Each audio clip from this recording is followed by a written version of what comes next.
সরিষার তেলের বিরিয়ানি খেতে ভীষণ ভালো লাগে। আর এইরকম যদি হয় দেশি মোরগ দিয়ে, তাহলে তো কথাই নেই, খেতে তো অসাধারণ হয়। আসসালামু আলাইকুম সবাইকে। আশা করি সবাই ভালো আছেন। আল্লাহর অশেষ রহমতে আমরা অনেক ভালো আছি। তো আজকে আমি আপনাদের সাথে শেয়ার করছি দেশি মোরগ দিয়ে সরিষার তেল দিয়ে বিরিয়ানি। তো পেঁয়াজ দিয়েছি সরিষার তেলে, দিয়েছি দারচিনি, এলাচ। পেঁয়াজটা একটু ভাজা ভাজা করে নিব।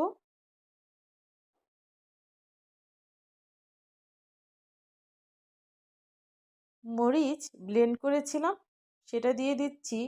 তো মরিচটা আমি ফেলে দিইনি। আদা ও রসুন বাটা দিয়েছি, দারচিনি, এলাচ, জিরা একসাথে বেটে রেখেছিলাম সেটা দিয়েছি, ধনিয়া গুঁড়া দিয়েছি। দিয়ে আমি এখন এটা তেলে ভেজে নিব। একটু পানি দিব কষানোর জন্য, একটু লবণ দিব। কষানোর সময় লবণটা দিলে তরকারিটা অনেক ভালো হয়। এখানে আমি বাদাম বাটা দিয়েছি। তো বিরিয়ানিতে বাদাম বাটাটা দিলে আমার কাছে ভালো লাগে। মশলাটা কষানো হয়ে আসছে। মোরগটা আমি আগেই ধুয়ে রেখেছিলাম, আর এখানে আমি দিয়ে দিয়েছি, আর ভালো করে নেড়ে দিচ্ছি। এখন আমি একটা ঢাকনা দিয়ে ঢেকে দিব। আবারও নেড়ে দিচ্ছি। একটু পর পরে নেড়ে দিতে হবে যেন নিচে না লেগে যায়।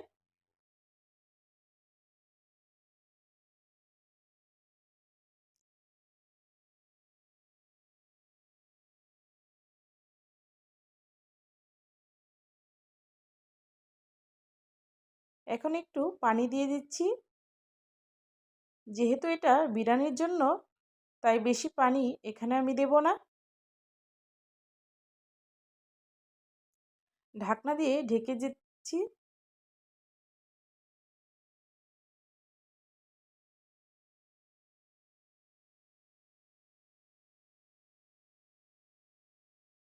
এখন আমি এটা অল্প আঁচে অনেকক্ষণ ধরে চুলাতে রেখে দিব, যেন মোরগের মাংসটা একদম ভেতরে তুলতুলে হয়ে যায়।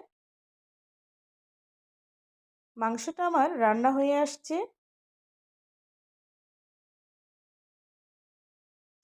আমি একটু ঝোল রাখিনি। সরিষার তেলে আলুটা আমি ভেজে নিব, সাথে একটু লবণ দিয়ে দিলাম।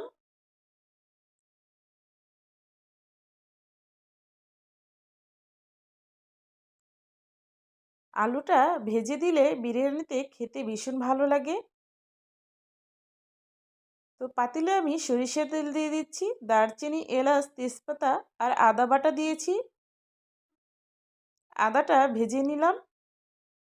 আর পোলার চালটা আগে থেকে আমি ধুয়ে রেখেছিলাম, তো দিয়ে দিয়েছি। এখন আমি ভালো করে নেড়ে নিচ্ছি। আর এটা বারবারই নাড়তে হবে যেন নিচে না লেগে যায়। তো চুলার তাপটা আমি একটু কমিয়ে দিয়েছি।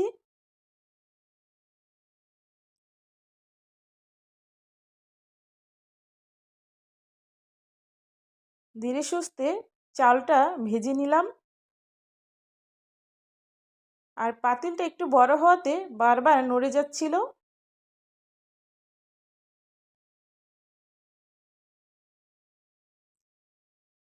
পরিমাণ মতন ফুটন্ত পানি দিয়ে দিচ্ছি।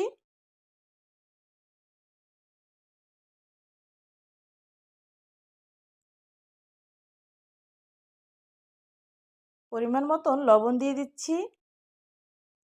কাঁচামরিচ দিয়ে দিচ্ছি। আর সাথে দিব মটরশুঁটি। বিরিয়ানিতে মটরশুঁটি দিলে খেতে কিন্তু দারুণ লাগে। আর ভেজে রেখেছিলাম আলু, সেটা আমি এখন দিয়ে দিচ্ছি।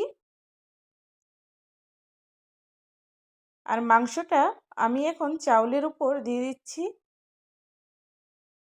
মাংসটা উপরে দিয়ে দিলে মাংসের যে ঝোলগুলো আছে আস্তে আস্তে পুরো চাউলের ভিতর ঢুকে যাবে আর খেতেও ভালো লাগবে।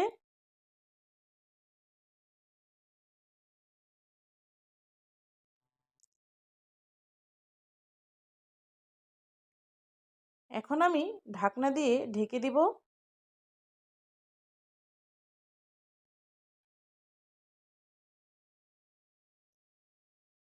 বিরিয়ানিটা উল্টে দিব।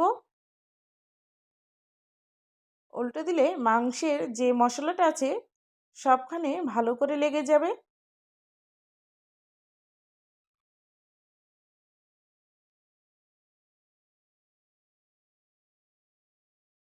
ঢাকনা দিয়ে আবারও ঢেকে দিব। তো বিরিয়ানিটা প্রায় হয়ে আসছে। আর মাশাআল্লাহ দেখতেও অনেক সুন্দর হয়েছে, খেতেও অনেক ভালো হয়েছে। আজকের ভিডিওটা যদি ভালো লাগে অবশ্যই সবাই লাইক কমেন্ট ফলো দেবেন যদি ফেসবুক পেজ থেকে দেখেন, আর ইউটিউব থেকে যদি দেখেন সবাই সাবস্ক্রাইব করে দিবেন। এভাবে সবাই পাশে থাকবেন। ভিডিওটা সবাই দেখবেন।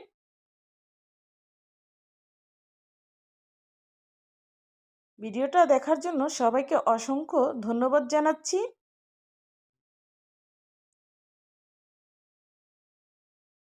আর সবাই এভাবে পাশে থাকবেন।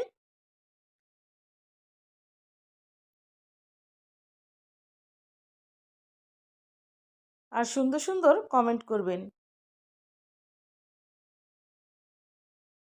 তো দেখুন মাশাআল্লাহ দেখতে অনেক সুন্দর হয়েছে আর খেতেও কিন্তু দারুণ হয়েছে।